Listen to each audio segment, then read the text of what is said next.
न्याय सचिवालय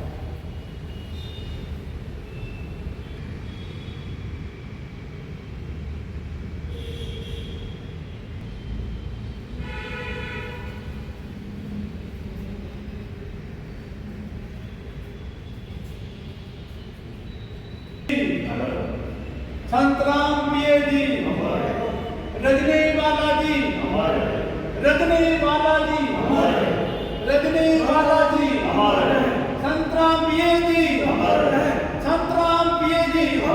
गुरु रविदास सभा बहुफोर्ट की ओर से संतराम बीए जी उनकी पुण्यतिथि के ऊपर श्रद्धांजलि अर्पित करते हैं।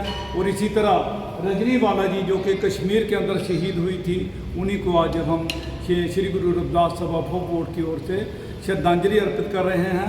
मैं बात करूंगा संतराम बीए जी की। संतराम बीए ने पूरी जिंदगी एक स्ट्रगल की ताकि ये जो हमारा देश है, ये जो हमारी सोसाइटी है, ये कास्टलेस बन सके, क्लासलेस बन सके, जाति विहीन बन सके, वर्ग विहीन बन सके, उसके लिए उसने ताउम्र काम किया।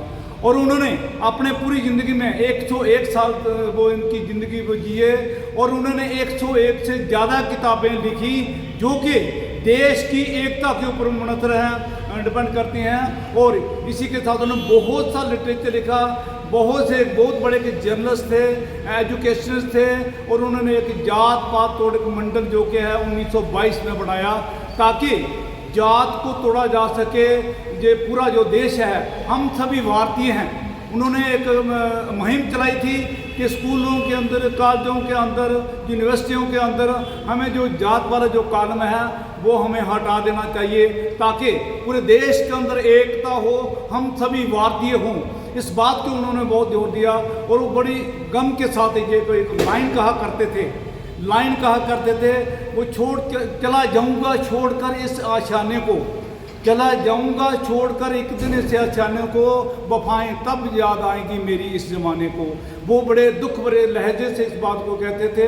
और एक बार उन्होंने 1936 में उन्होंने बाबा साहब भीमराव अंबेडकर को जो जात पात तोड़ मंडल है उसके प्लेटफॉर्म पर एक कन्वेंशन के लिए उन्हें अध्यक्षीय भाषण के लिए बुलाया था। लेकिन जब उन्होंने अध्यक्षीय भाषण उससे पहले मंगवा के पढ़ा, उनको कहा एडिट करने के लिए, चेंज करने के लिए कहा, लेकिन बाबा साहब ने कहा मैं एक लफ्ज़ भी चेंज नहीं करूँगा।